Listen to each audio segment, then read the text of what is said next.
This is my Calculus 1 course. Today we're going to learn some more applications of differential calculus. If you haven't done the homework completely and correctly from the last class, do that homework before watching this video. In the previous class we learned some related rates problems. Today we're going to continue to learn various related rates problems.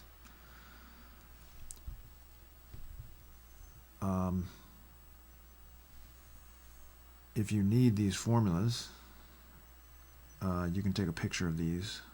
You should have most of these formulas memorized, but if you need these in front of you, go ahead and take a picture. And you definitely need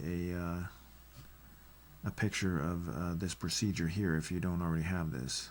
So please be aware, I'm going to remind you over and over again today that if you don't follow these steps when solving these problems, you're just going to end up staring at the computer screen for hours doing nothing. You must follow these steps or you'll just go nowhere when trying to solve these problems. Now, in the previous class, every problem that we did involved a right triangle, and most of the problems that we're going to do today also involve right triangles. That's just the way that related rates problems are, that most of the problems involve right triangles, but I just want you to know that there are some problems where we don't have to use right triangles, and here's some examples. So let's read this problem. The lengths of all edges of a square are increasing by 5 feet per minute. How fast is the area of the square increasing when its side lengths are each 3 feet? So we're going to solve this in the same way that we did in the previous class. We're going to use those 4 steps. And again, if you don't have these 4 steps in front of you, then you need to write those down or take a picture. So step 1 is to draw a picture and label variables and constants. And there's really not much to draw here. It's just a square, and the side lengths are variables, and that's pretty much it. So that part is easy on this problem. Step number 2 is to find a relation between the variables in question. And we want to know how fast the area is changing when the side lengths are changing. So area and side length, those are the formulas we're going to use. So we're going to need to write an expression for the area of the triangle and the area of a square. And the area of a rectangle is length times width, but with a square, the length and the width are the same. And we're just calling those s, so we have s squared. So this is our formula that relates the variables in question. So in step 3, we're going to take that formula, and then we're going to find the derivative of both sides of that equation. And remember, the area and the side length are both changing in respect to time. So they're both dependent variables. And I'm going to use the chain rule because for s squared we have a function inside another function. And I found the derivative of the outside function, and I kept the inside function, and then I multiplied by the derivative of the inside function. That's the chain rule.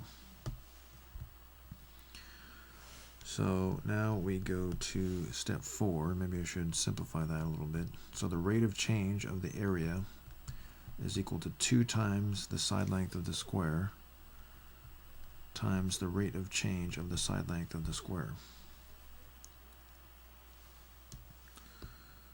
So step 4, and again, it's the same 4 steps. We draw a picture, label constants, we find a relation between the variables, we find the derivative of both sides of the equation, and then we plug in the numbers that we know and solve for the numbers that we don't know. So it wants to know what dA over dt is when the side length is 3. And by the way, we should copy this formula down here. It's always good to copy the formulas and transfer to the next step so we know what formulas we're using. So we know that S is 3, and we know that ds over dt is 5, because they gave us that information. So the lengths of all edges of a square are increasing by 5 feet per minute. So that's that information down there. And it wants to know how fast the area of the square is increasing when the side lengths are 3 feet. So that's that information there. Okay, so all we have to do is simplify and then we're done. So again, notice that this problem did not involve a right triangle, so this is a little different. Now, we're talking about area, right? So area is measured in square units, so we need square feet per minute. So the unit is square feet per minute. There you go. So let's do another problem like that.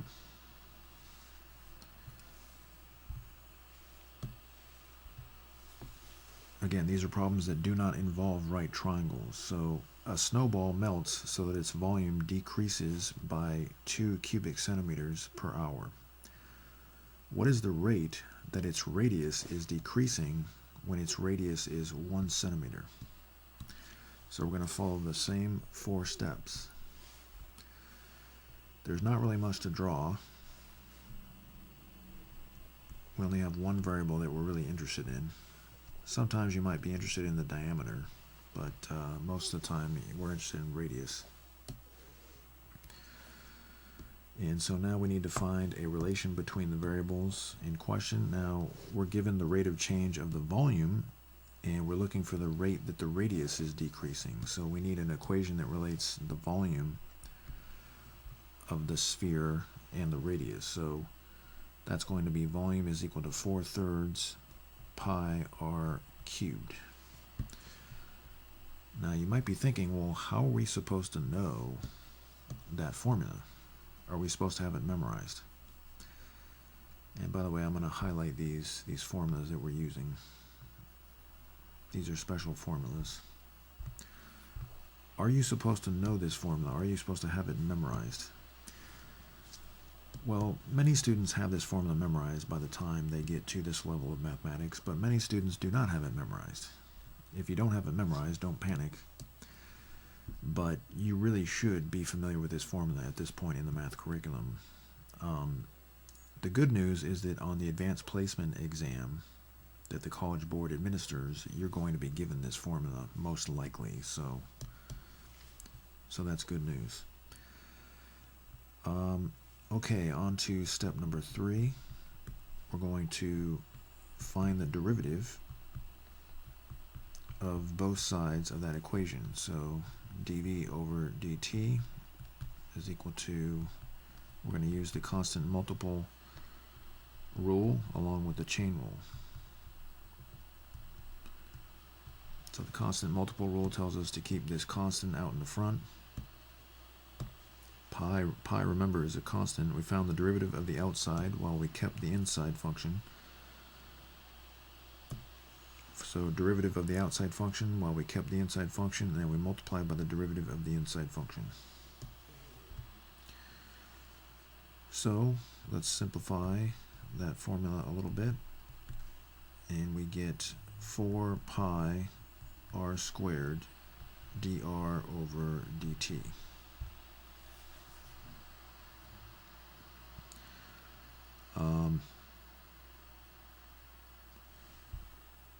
Okay, so now we're done with step number 3. And again, you should have these steps right in front of you. If you don't have these steps in front of you, then you're just going to go nowhere. The most important thing to understand about related rates problems is you must have that procedure, those steps right in front of you. If you don't, then you might as well just give up. Okay, so now we need to plug in the numbers that we know and solve for the numbers that we don't know. So we know that the snowball is melting so that its volume decreases by 2 cubic centimeters per hour. And notice that the volume is decreasing, so that's going to be -2. And it's decreasing at this rate when the radius is 1. So we're going to plug in 1. So at this particular moment in time, the radius is equal to 1. And this moment in time is really the moment that we're interested in for this problem. That's the moment we're looking for the rate of change of the radius at this particular moment when the radius is 1 centimeter. And the rate of change of the volume is 2 cubic centimeters per hour. So now all we have to do is just solve for dr over dt.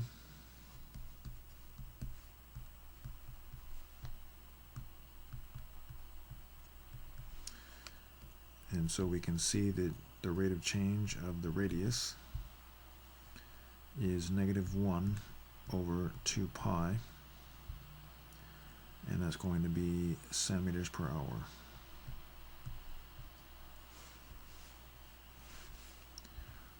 Okay,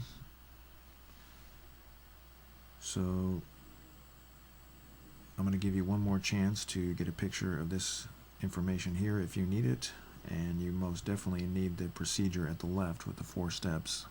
I want you to get a picture of number 1, and you can use number 2 to help you do number 3. Now for number 3 you're going to need some formulas, so I wrote the formula up here. That's the formula for the area of a circle. So go ahead and try number 3. Remember, if you don't follow that procedure with the 4 steps, then you're just going to go nowhere. You're just going to be staring at the page. I don't want you sitting there staring at the page for the next couple hours. Follow this procedure. Write it down, take a picture, whatever you need to do, but make sure to follow those steps. So go ahead and try number 3. When you come back, we'll do it together. Okay, we're back. So step number 1 is to draw a picture. Pretty simple picture. We have one variable that we're really interested in. That's the radius of the circle. Step number 2, find a relation between the variables in question. Area and radius are the variables in question. Step number 3 is to find the derivative of both sides of the equation. And I'm going to go ahead and rewrite that equation. You don't need to rewrite it if you don't want to, but I just want to show where we got that, even though we can see obviously that we got it from the equation at the left. So we found the derivative of the outside function, and we kept the inside function, and we multiplied by the derivative of the inside function. That's the chain rule. You need to be aware when you're using the chain rule, especially with these related rates problems. So the rate of change of the area is equal to 2 pi times the radius at that moment times the rate of change of the radius. Okay, so that is step number 4. That's step number 3. On to step number 4. So I'm going to copy this equation. You don't have to copy it if you don't want to, but I just want to show where we're getting that, or what equation we're using. So it tells us that the area of the circle increases by 4 square millimeters per second. So that's this information here, and it's increasing, so it's going to be a positive number. And at this particular moment in time that we're interested in, the radius is 11 millimeters. So we can plug in 11, and we're ready to go. How fast does the radius of the circle increase at this moment? Well, we simply solve this equation. So the radius of the rate of change of the radius at this particular moment in time is equal to 2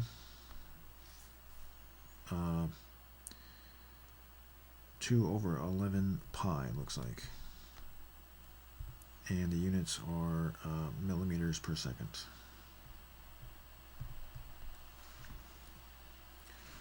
So if you got that right, excellent.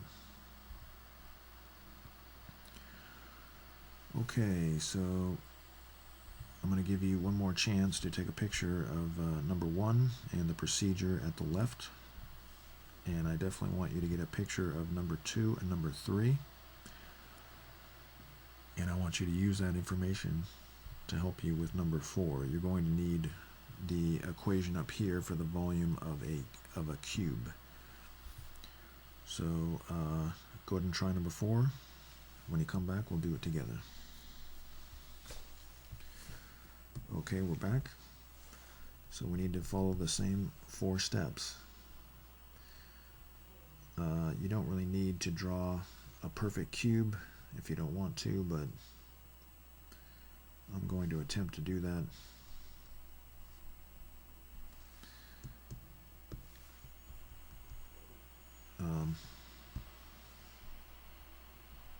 Cube should look something like that.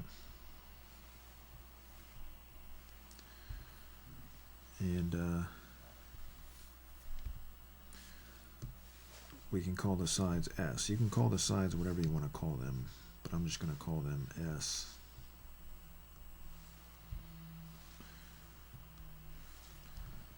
You don't really have to label all the sides, or all the edges, I should say. We should call them edges.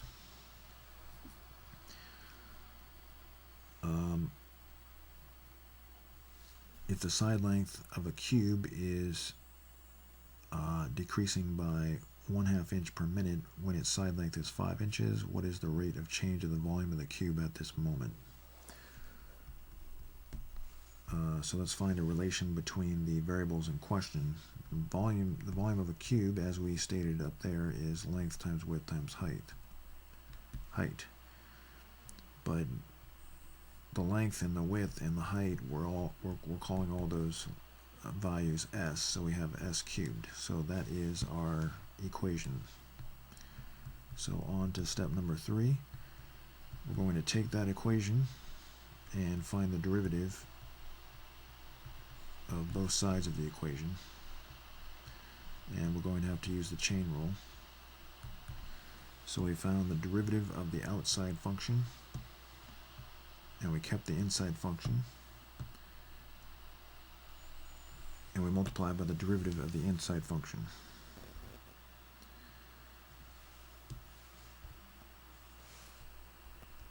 Okay, so now moving on to step 4. We're going to take that equation that we came up with,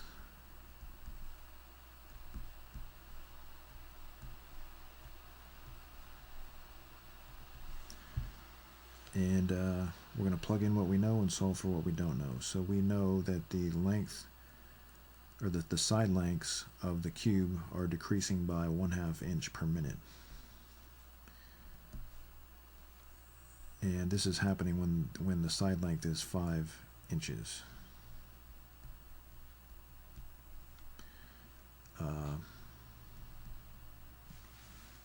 And it's decreasing, so we need a negative 1/2.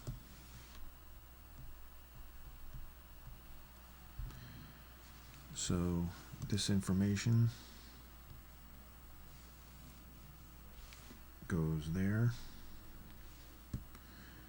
and this information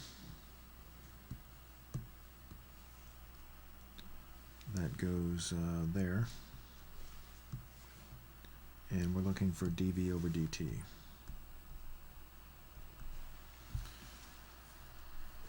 Okay, so everything looks right. We have negative 75 over 2, and the units are cubic inches per minute, because this is the rate of change of the volume. So if you got that right, excellent.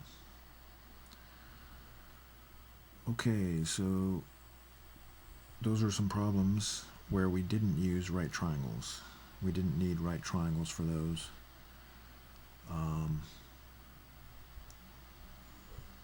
But now we're going to go back to problems that use or involve right triangles, because, like I said, most of these problems involve right triangles. But before we do that, we're going to review similar polygons. What does it mean for shapes to be similar? Well, if two figures are similar, then that means they have the same shape, but they don't necessarily have the same size. More specifically, what it means is that if two shapes are similar, then they have the same corresponding angles. Each corresponding angle is equal. So, for example, this angle is equal to this angle in measure, or you can say it's congruent if you want. This angle measure is equal to this angle measure. This angle measure is equal to this angle measure, so on and so forth. So that tells us that they have the same shape. But also another feature of similar figures is that the ratios of corresponding sides are equal. You can also say that the sides are proportional. So what that means is that if you take this side length and divide by the corresponding side length in the other shape, and by corresponding we mean they're in the same relative location. If you divide AB by EF, that ratio is going to be equal to the ratios of the other sides, the other corresponding sides. So this side and this side are corresponding sides. They're in the same relative location in the two shapes, right? Well, if you divide those, that ratio is going to be equal to the ratio of AB and EF. And the same is true for all the other ratios. So again, if two figures are similar, then their corresponding angles are congruent, or the measures are equal, and also the ratios of corresponding sides are equal. Now, we're particularly interested in triangles for this class. And in my geometry course, we learned a postulate that says that if two angles in one triangle are congruent to two angles in another triangle, then that alone proves that the two triangles are similar. So that's called the AA postulate. And we're going to use that, so you might want to get a picture of this information at the right.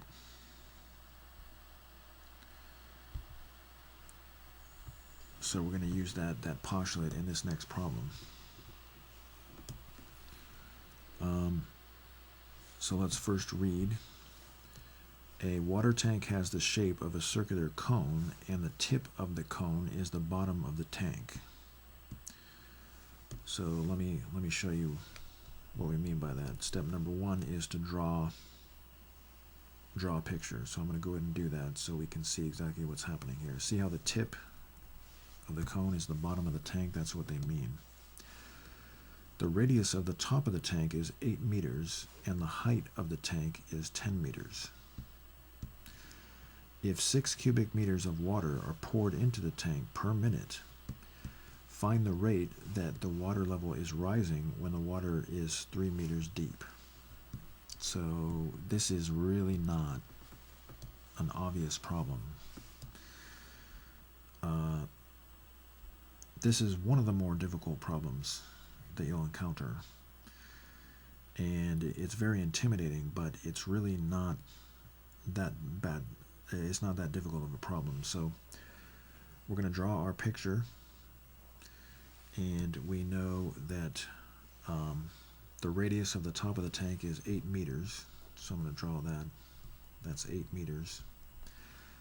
And the height of the tank is 10 meters. So maybe in order to make this, well, I guess that's about right. your picture really doesn't have to be perfectly proportional or even close to being proportional. It's just a reference for us.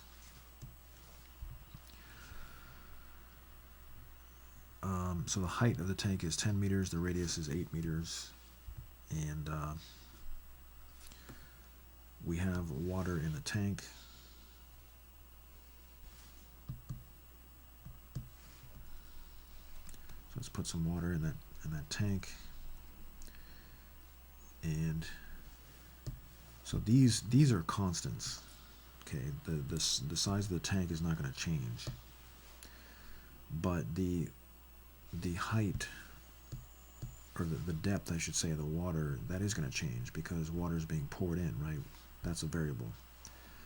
Also, the radius of that cone shape that the water makes, that's a variable also. If you're pouring water in, the radius of that watery cone is going to change, right?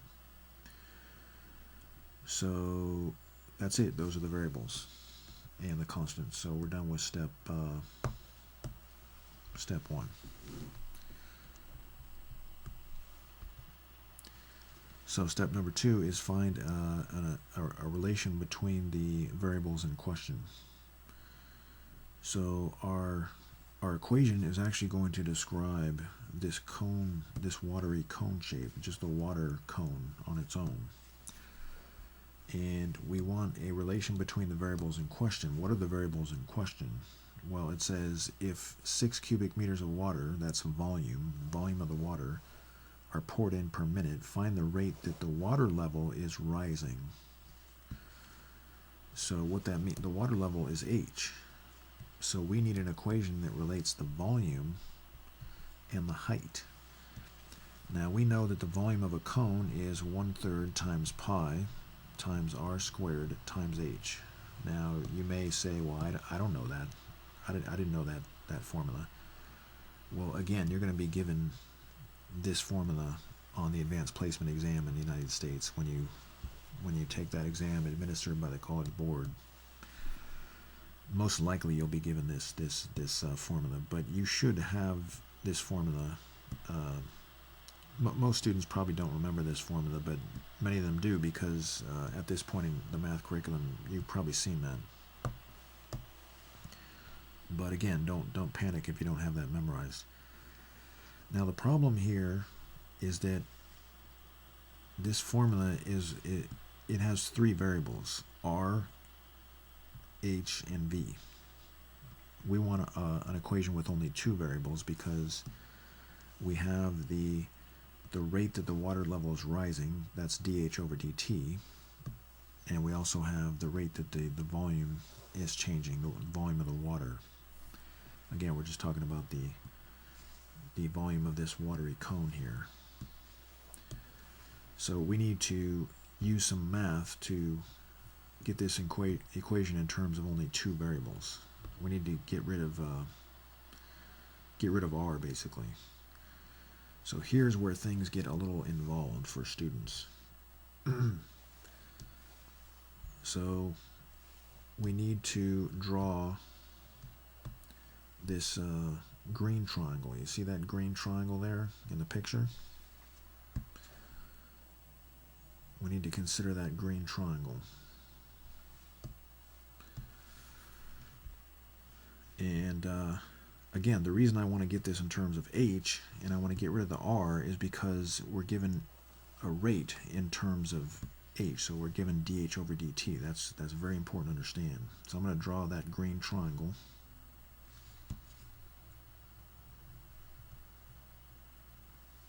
Looks something like that. And isn't it true that this length is 8 and this length is 10? Now you see this length over here? You can move that over, and that's the length of that side, right?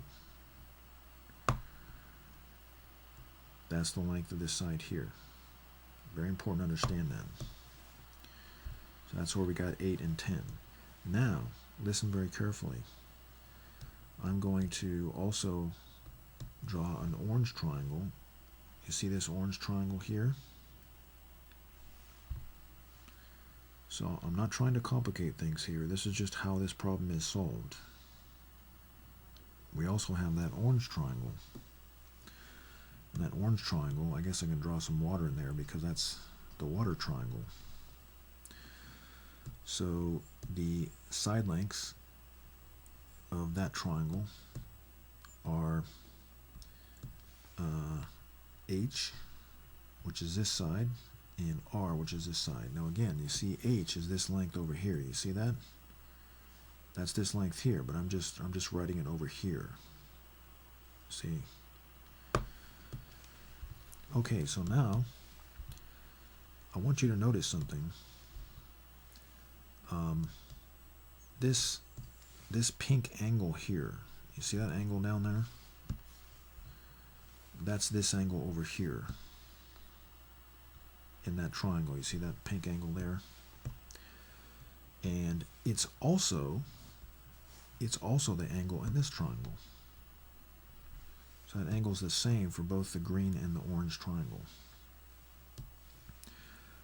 I also want you to note that these are both right triangles. So this angle here and this angle here are both 90 degrees.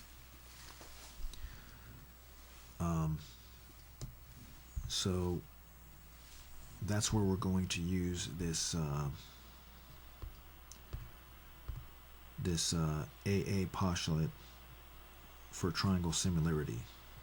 If two angles in one triangle are congruent to two angles in another triangle, that means their angle measures are equal, then that alone proves that the two triangles are similar. So notice that we've shown that we have an angle pair here and we have an angle pair here. So the yellow ones are congruent and the green ones are congruent. So that information alone proves that these two triangles are similar triangles.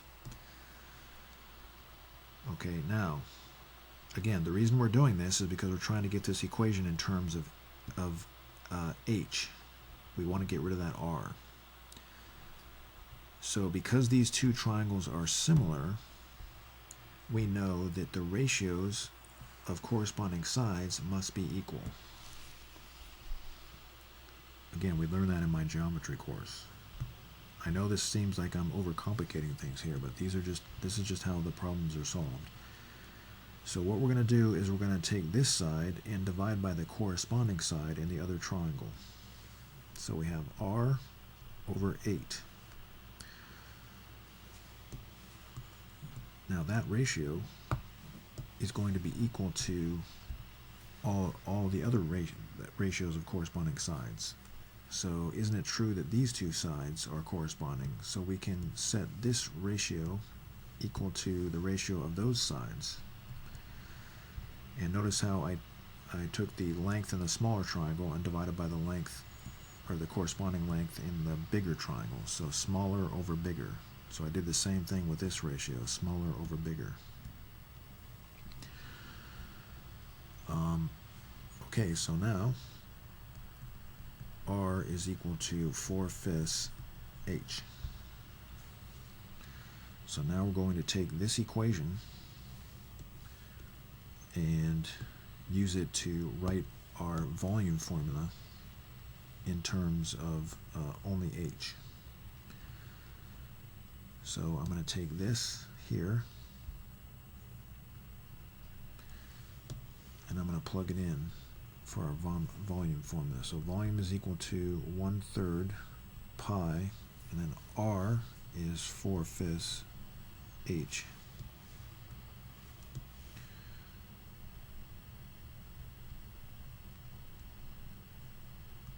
That is squared. So now I have my formula in terms of H only. And again, the reason for that is that we have the rate that the water level is rising. That's dH over dt. That tells me that I need this formula in terms of H. That's why I want to get rid of that R. So now we have 1/3 pi 16 over 25 H squared times h.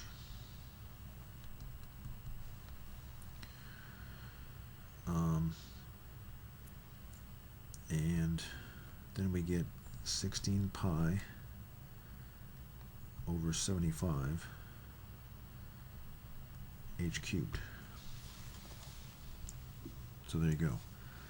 So we did all of that just to complete step number 2. Now we're on to step number 3. So I'm going to copy that equation that we're going to use. Remember, step number 3 is to find the derivative of both sides of the equation. So again, we're trying to figure out the rate that the water level is rising.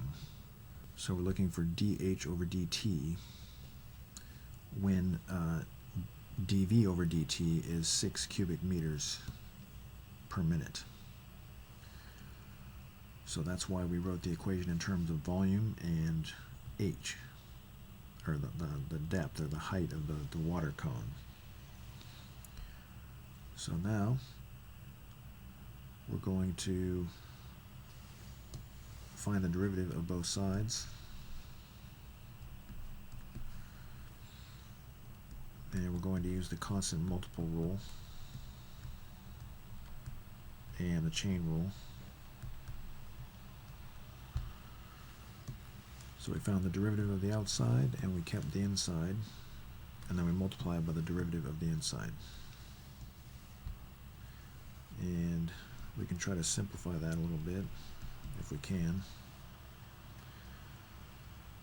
So we get 48 pi over 75, and we can actually just reduce that. That becomes 16 pi over 25 h squared dH over dt.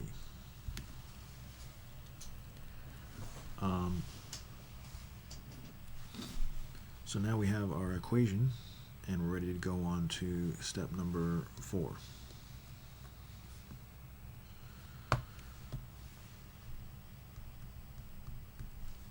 So step number 4 is to plug in what we know and solve for what we don't know. So we know the rate that the water is coming in. 6 cubic meters of water are poured into the tank per minute. So that is dV over dt. And I'm going to copy this equation so we know what equation we're using there.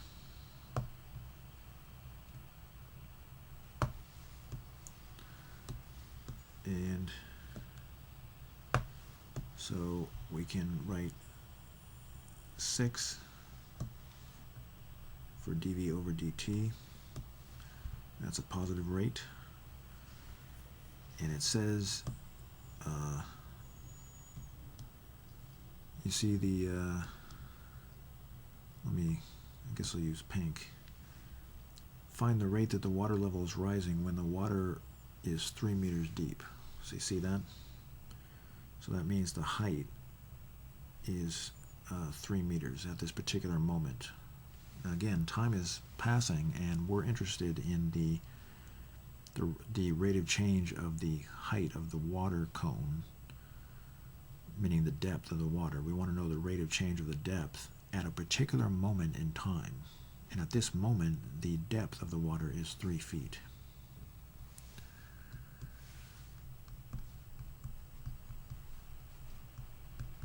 So 3 squared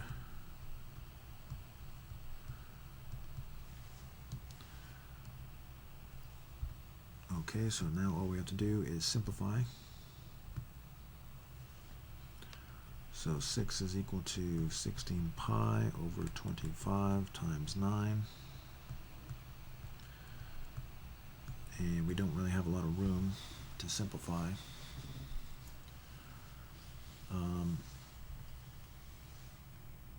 So it looks like we're going to get 25 over 24 pi. and the units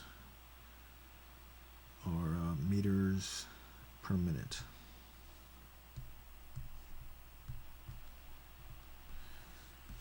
So as you can see, that problem was much more involved than a lot of the other problems that we did. And I'm sorry about that, but that's just a typical problem that you're going to see, and it's important that you are familiar with that type of problem. So let's try another one of these problems before you do it on your own. We have another similar problem, but now we have sand forming into a pile. So it says sand is poured onto the ground, creating a pile in the shape of a circular cone. The height of the pile is always triple the diameter of its base. If the diameter of its base is increasing by 2.7 feet per minute, what volume of sand is being poured per minute when the radius of the base of the pile is 4 feet? So again, this is not exactly obvious in terms of what we should do to solve this. But remember, we always have to follow the 4 steps, the procedure. So we have a cone, and the cone is right side up now, or at least the pointed side is up. And the cone should be fairly symmetric there, but my picture is not perfect, but that's okay. So we're actually not going to have any variables in this picture, or excuse me, we're not going to have any constants.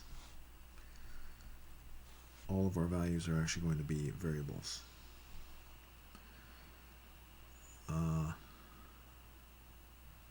And it says the diameter of the cone is increasing by 2.7 feet per minute. So it looks like we're going to need the diameter and the radius. In the previous problem, we didn't really need to consider diameter of the cones. But in this problem, we will need to consider the diameter. And we'll probably need to consider the radius also at some point. So that is the picture. We don't have any constants. They're all variables, all the values that we're interested in. Okay, so on to step number 2. Now, what are the values that are in question? Well, we have, again, the rate of change of the diameter of the base of the pile, and we're looking for the volume of the sand that's being poured in per minute. So we need a relation between the volume of the cone and that diameter of its base. So we're going to use this same formula here, 1/3 pi r squared times h.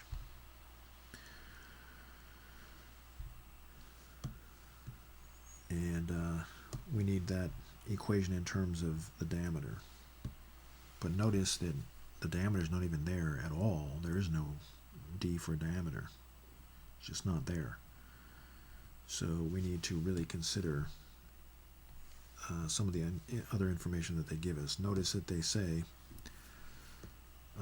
the height of the pile is always triple the diameter of its base. So that's important information. The height is always triple the diameter. Now you know what? I'm going to use a capital D for the diameter, just so we don't confuse that with Leibniz notation. So the height of the pile is always triple the diameter of its base.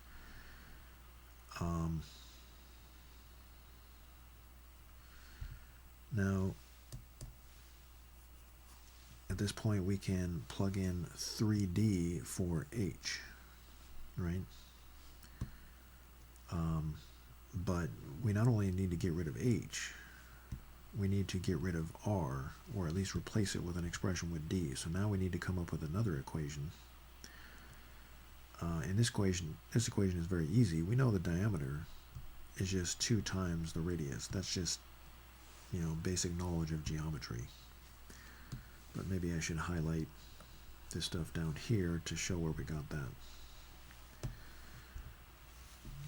So we need to solve for r in that equation.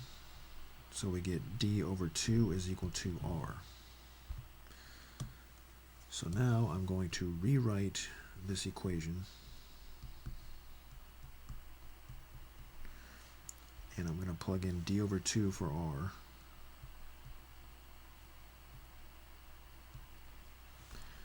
and I'm going to plug in 3d for h.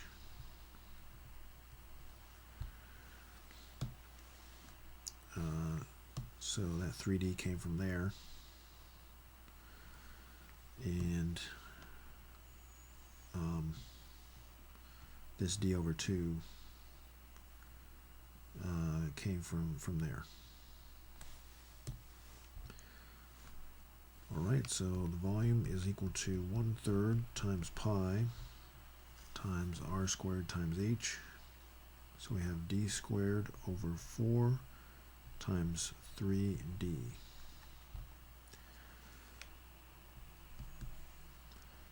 So it looks like the 3's cancel out, and we have pi over 4 times d to the 3rd power. Okay, so we're done with step 2 of this problem, and on to step 3.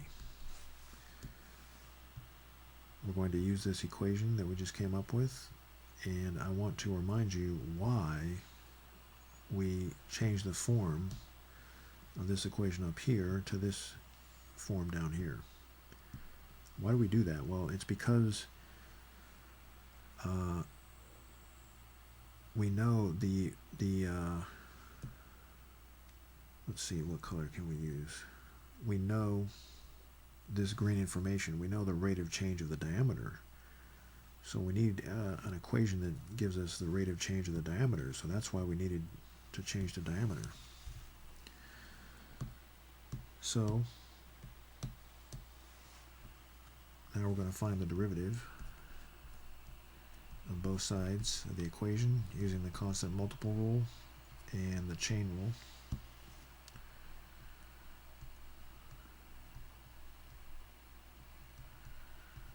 So we found the derivative of the outside function while we kept the inside function unchanged, and then we multiplied by the derivative of the inside function.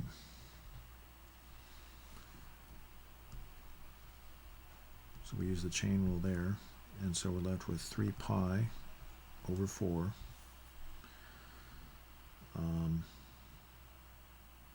times d squared times dd over dt. So now we have our equation that gives us a relation between the rates. That's why these are called related rates problems. Okay, so now we're going to go to step number 4. So now all we have to do is just plug in the numbers that we know and solve for what we don't know. So if the diameter of the base of the pile is increasing by 2.7 feet per minute, so we know that this value here is 2.7.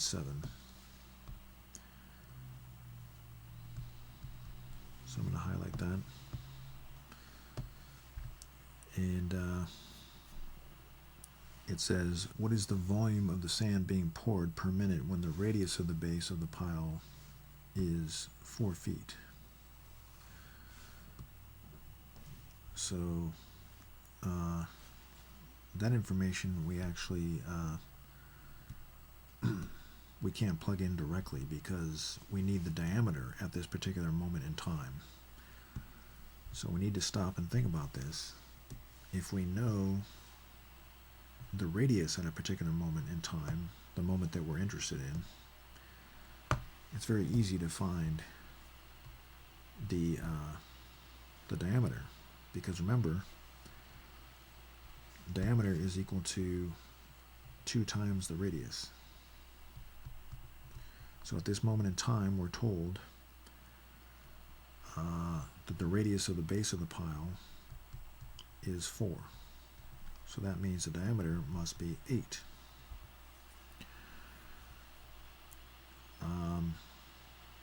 So now we can plug in 8.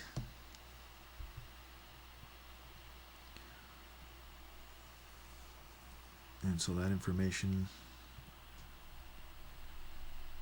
resulted in this here. But I'm going to use a different color. Maybe I'll use pink for this 8 here, because I'm going to plug that in for D. So we get 8 squared times 3 pi over 4 is equal to dV over dt.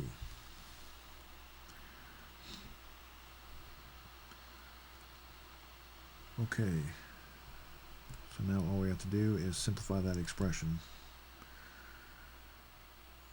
and we get 48 pi times 2.7, which is 27 over 10, and we can simplify that a little bit. So we get 648 pi over 5, and the units are cubic feet per minute.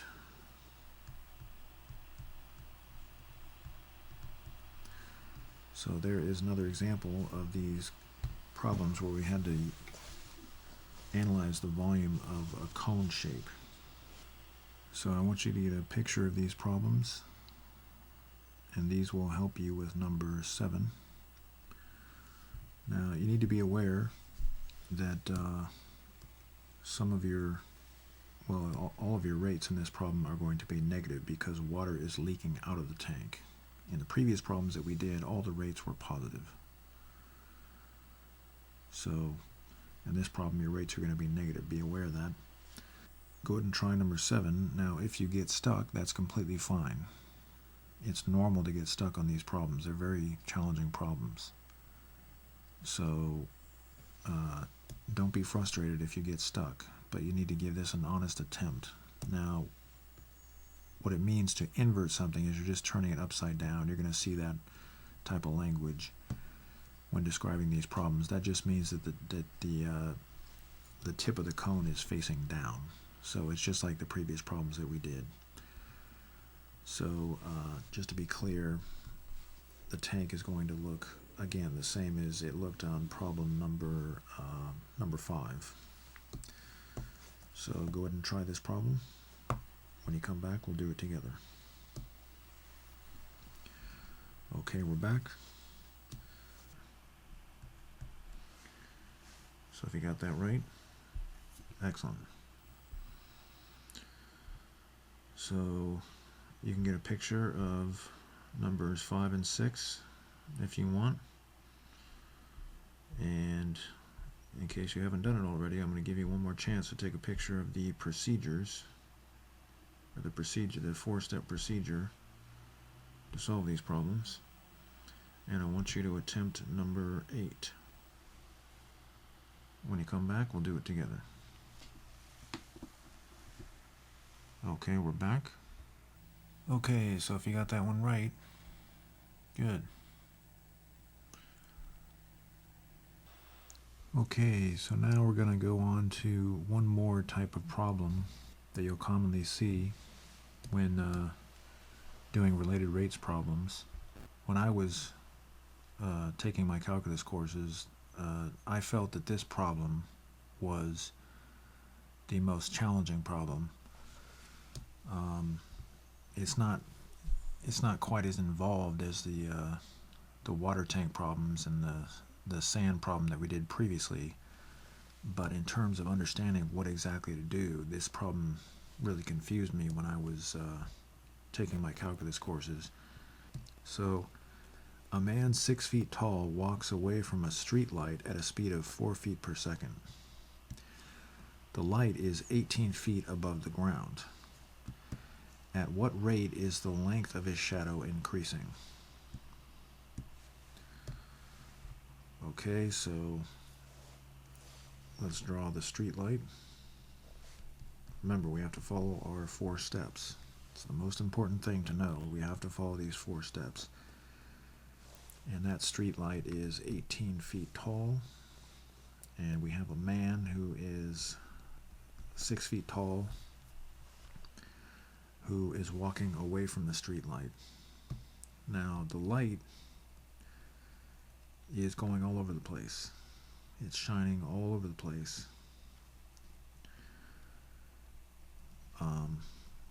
But when it hits the man, it doesn't go through the man.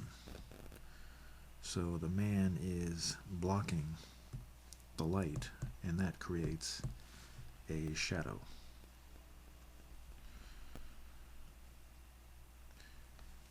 And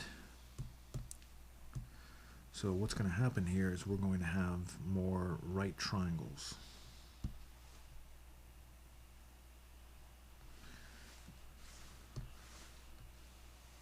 So this is a problem again involving right triangles.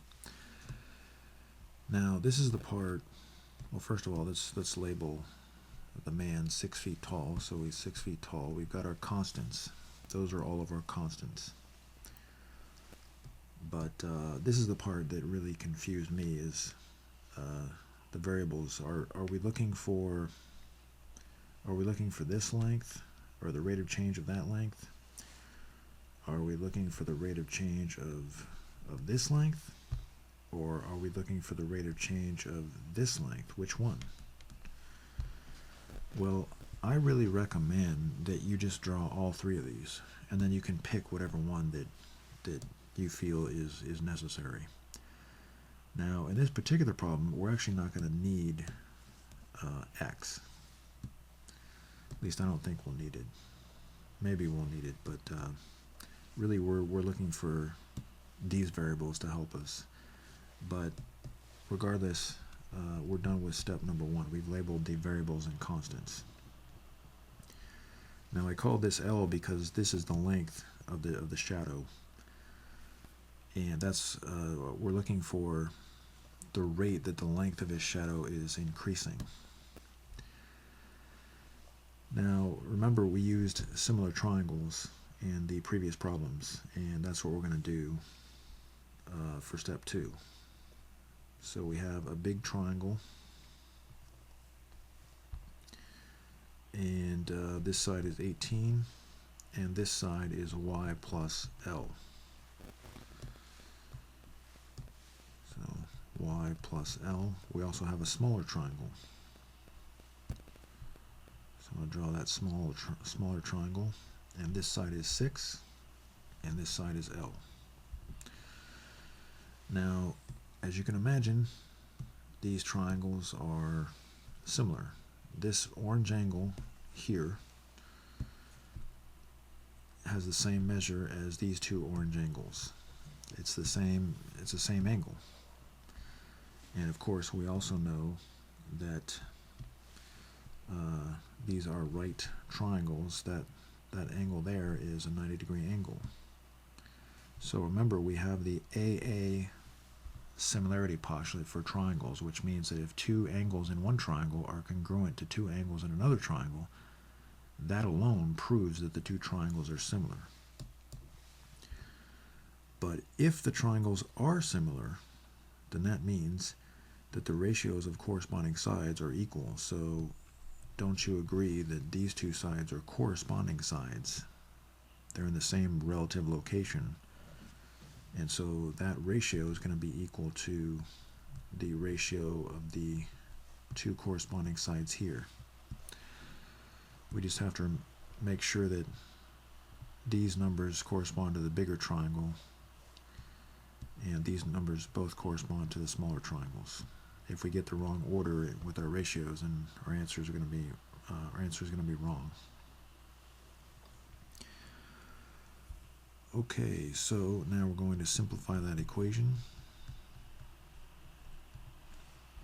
and you don't have to show all the algebra on this if you don't want to, but we're going to multiply both sides by L, and we get 3L is equal to y plus L. Subtract L from both sides, and we get 2L is equal to y. And so that is the equation that we need. And I think I'm going to put all this stuff down here just to allow for some more room. And so now we have our equation, 2L is equal to y. So we take that equation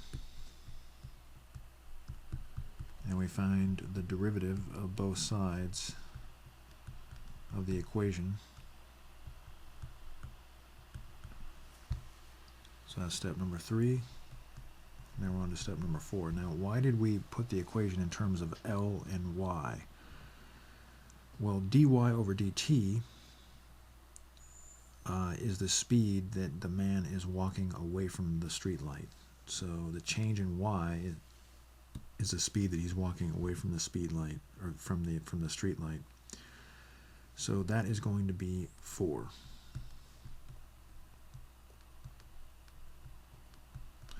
And I should probably just copy that equation down. Probably don't need to, but just to be clear, we're using that equation for step number 4. So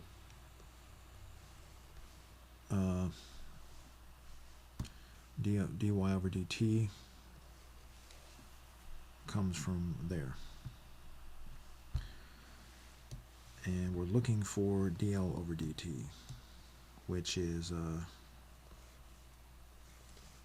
this information here. Well, that's that sentence there. So divide by 2, and we see that the length of his shadow is changing at 2 feet per second. Make sure you get the right units. So that was kind of an interesting problem. Again, it's a very, very common problem in the calculus curriculum, so it's almost a guarantee that you're going to get a problem like that. You need to know how to solve that. Okay, so let's try another one of those before you try one on your own. Now the light is going to be on the ground, so let's read this. A light on the ground shines on a wall 20 meters away. And so let's go ahead and draw that before we even continue to read. So there's a light on the ground, and it shines on a wall 20 meters away. So this length here is 20. And it says that if a woman 1.5 meters tall walks from the light to the wall at a speed of 1 meter per second, so let's go ahead and draw that.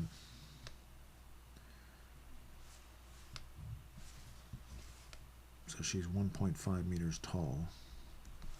Now again, these proportions are not exactly correct, so don't worry about it. It's not really that big of a deal. So the light is shining, but it shines all over the place.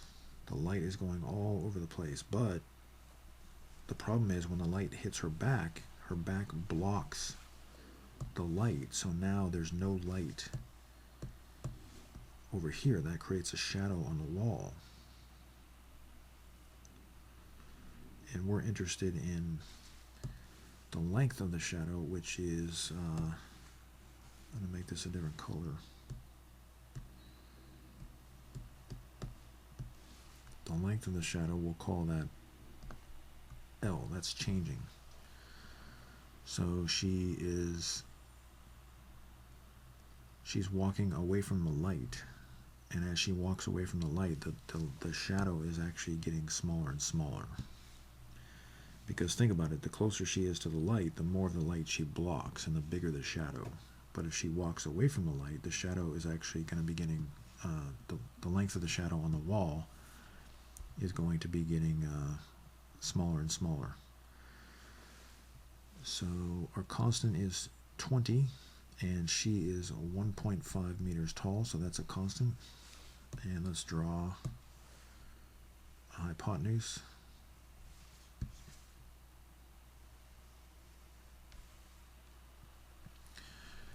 And this distance, we can call that y, and we can call this distance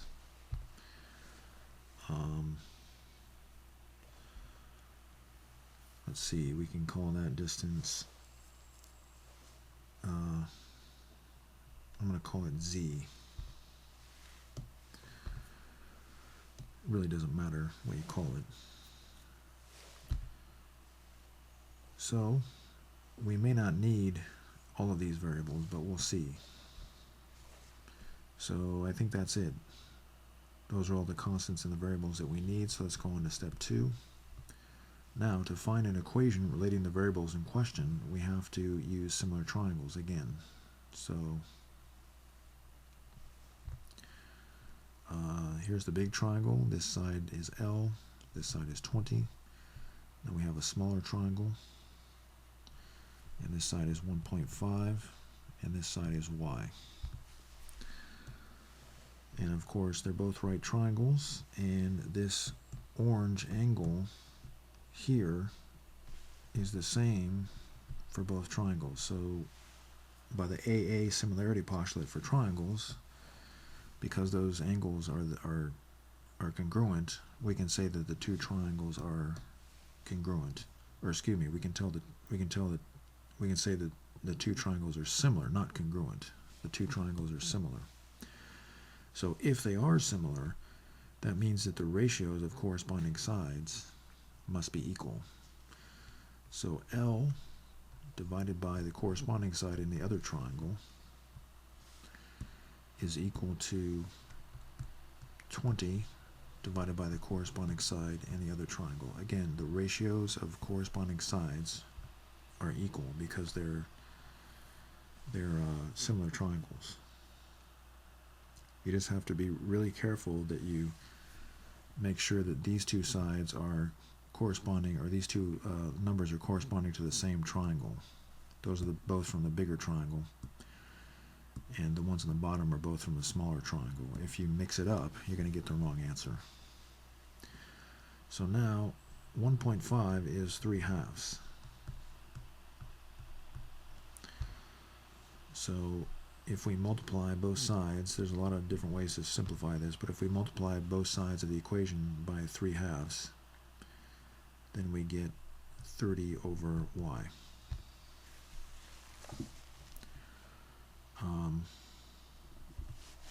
So we're done with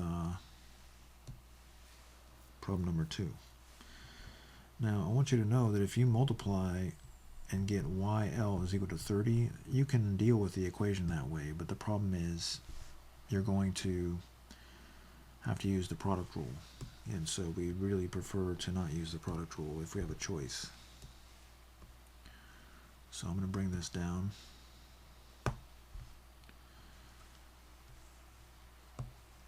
And now we're ready to go on to step 3. So our equation is L is equal to 30 over y. And we're going to find the derivative of both sides of the equation. But before we do that, it's easier to find the derivative if we change the form of this expression to an exponential exponential form. If you don't do that, you'd have to use the quotient rule. Now it's okay, you can use the quotient rule, but I don't want to have to write all the steps for that, so we'll just do it this way. So now we're ready to find the derivative of both sides of the equation. We're going to use the constant multiple rule and the chain rule.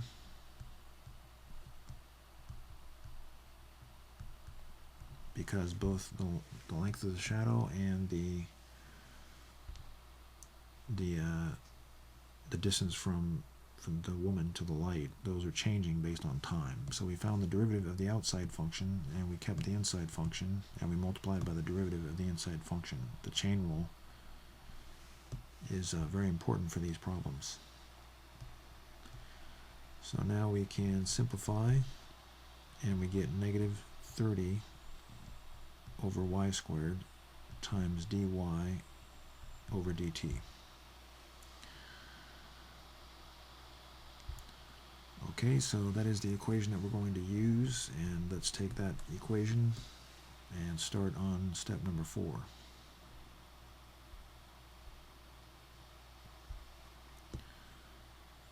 You don't really have to rewrite the equation. I'm just doing that so we can see what we're using. Okay, now we're ready to plug in the numbers that we know and solve for what we don't know. So it wants to know how fast is the length of her shadow changing.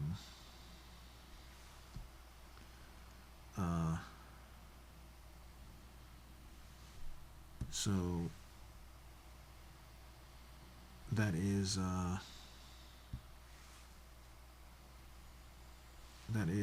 dl over dt.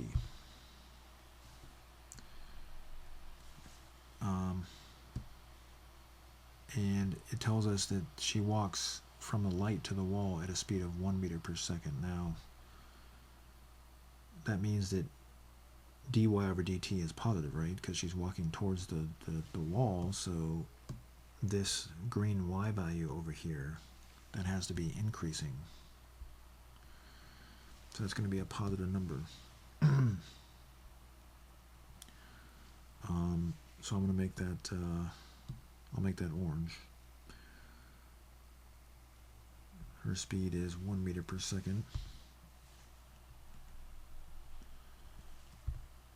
And now we need y. The problem is we don't have y.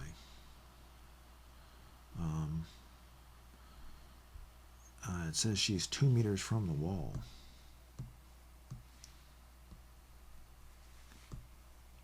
But that's z.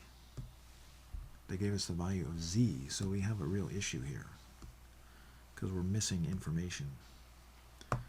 That's typical in these problems for us to be missing information.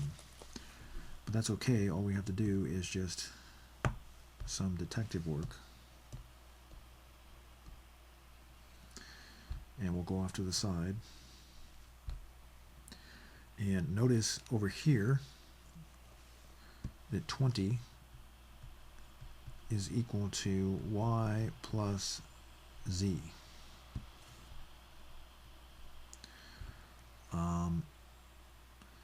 So they tell us that z is 2 meters.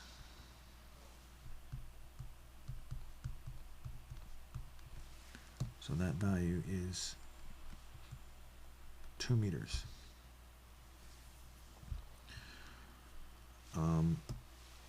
Then we can subtract, and we see that y is equal to 18 at this particular moment in time.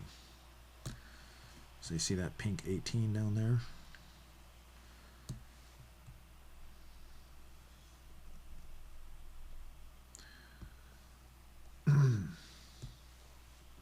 Okay, so now we can plug in the 18. So we have dl over dt is equal to negative 30 over 18 squared times dy over dt, which we found is, they told us that in the problem, that's 1. So the orange part says that she walks at a speed of 1 meter per second. And again, that's positive because y is getting bigger and bigger as she walks towards the wall. So now all we have to do is simplify. The rate that her shadow is changing is negative 30 over 18 squared. And 18 squared is 324. So looks like that's going to be negative 5 over 54. And that's meters per second.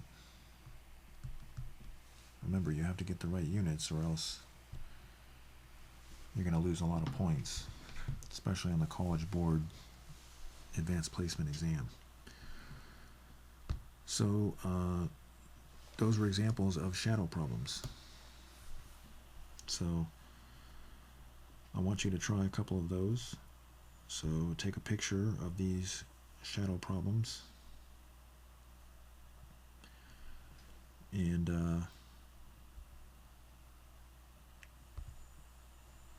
I want you to try number 11. Now you can take a picture of this information if you want. Again, I'm going to give you one more opportunity to take a picture of these steps if you don't already have those. And again, take a picture of these problems to help you with number 11. So go ahead and try number 11. And be aware that some of your rates might be negative. Now, in the problems that we did up here, we didn't have to plug in any negative rates. Our rate here, 4 feet per second, and our rate down here, 1 meter per second, they were both positive. But you need to be aware that a rate that you're going to plug in these problems might actually be negative. Because in these problems, the person is walking towards the light. In the two problems that we did, the person was walking away from the light, but these problems are a little bit different. So I'm not really sure if your rate is going to be positive or negative. It looks like this rate is going to be negative because you're walking towards the lamppost, but it just depends on what our drawing looks like. So try number 11. When you come back, we'll do it together. Okay, we're back. Now, if you don't write your units on the AP exam, when it comes to any problem where you need units, you're going to need to write those units or else you're going to lose points. So this is going to be feet per second. So that is the answer. If you got that right, excellent. Okay, I want you to try number 12. Again, you can take a picture of these problems if you want to use that information. And try number 12. When you come back, we'll do it together. Okay, we're back. Now, why is this answer positive? It's positive because as the man walks towards the light, he's blocking more and more of the light, creating a bigger and bigger shadow. So dl over dt is positive. But if you got that right, excellent. Okay, so now we're going to do a couple more problems, and then we'll be done. And you'll be able to start your homework. So let's read this problem. It says, how fast is the tip of the shadow moving in problem number 9? So let's go back to problem number 9. In all the problems that we did with these shadow problems, we were asking to find the rate that the length of the shadow was changing. But now we're being asked at what rate is the tip of the shadow moving on the ground? So that's where we have to deal with x. So in order to understand this, I'm going to copy this information. That's really all the information that we need. That's most of the information that we need.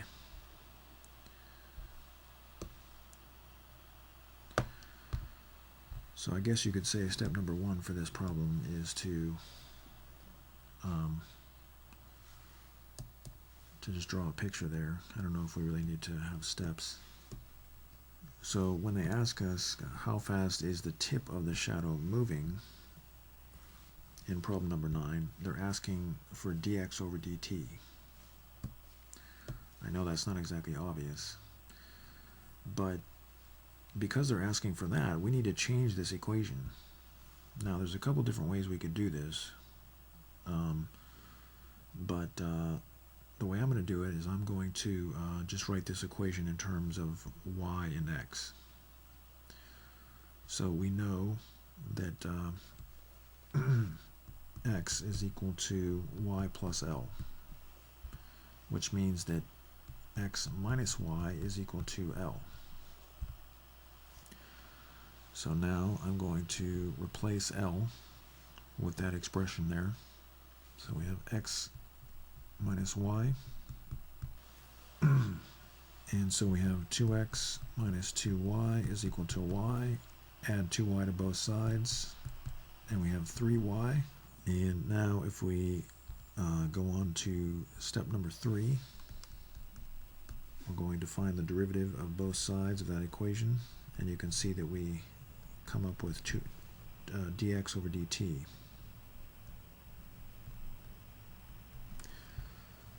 Then on to step 4, and we simply plug in dy over dt. Now dy over dt is that orange information there. The man is walking away from the street light at 4 feet per second.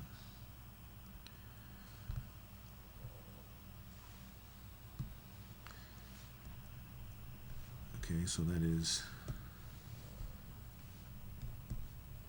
4 feet per second, and he's walking away from the speed light, or away from the street light, so y is getting bigger, so it's positive 4.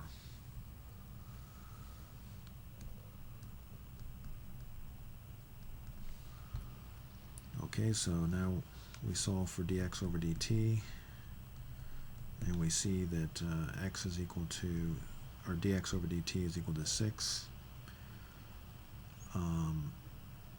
and that's going to be feet per second.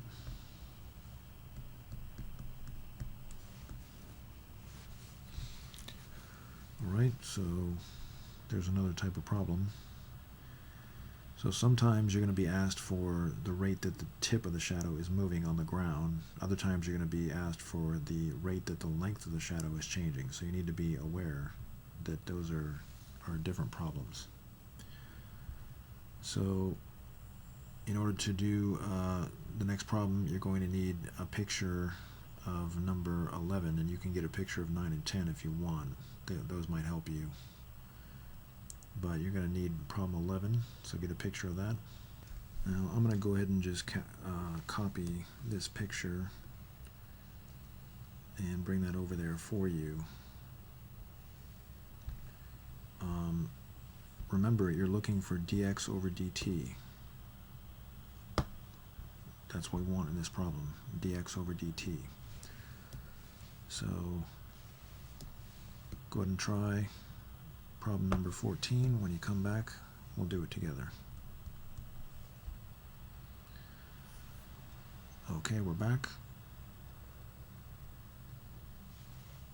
So we need to change the form of this equation because we need to find dx over dt, but we don't have x in our equation. So let's go over here and notice that x is equal to y plus L. So L is equal to x minus y. So now we can replace L with x minus y in that equation.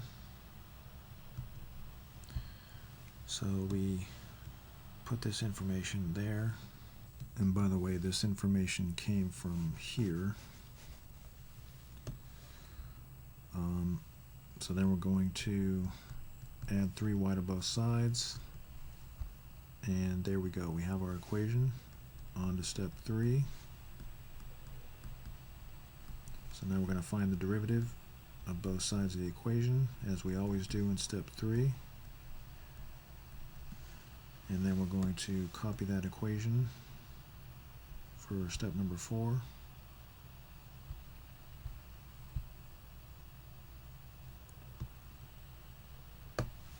So on to step number 4.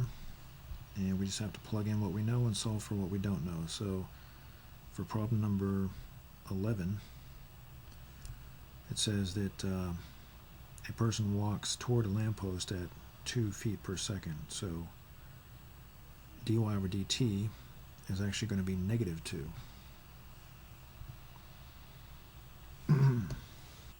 We have 4 times negative 2.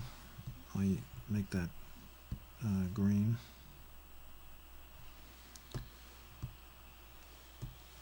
And it's negative because y is getting smaller and smaller as he walks towards the light. So now all we have to do is solve,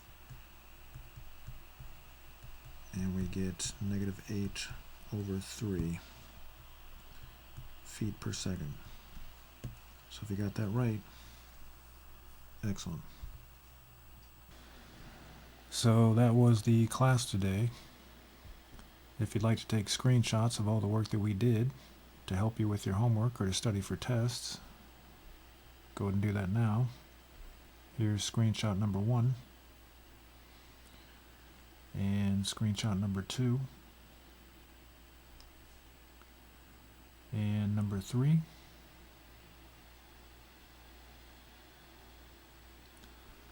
and number 4 and number 5 and number 6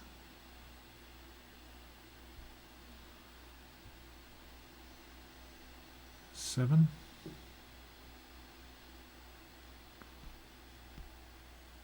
8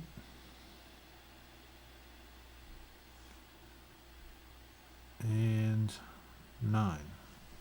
But don't go before you get the homework. Remember, the homework is not optional.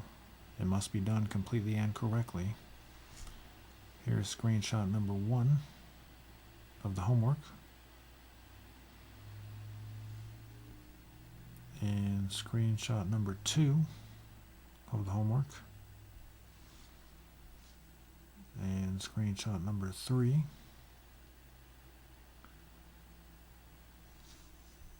And number 4.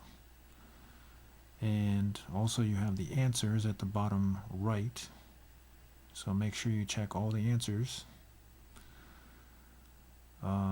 You can write the answers as multiples of pi or decimals. So be sure to get that homework done completely and correctly and neatly and keep it in order in your binder. And I'll look forward to seeing you in the next class.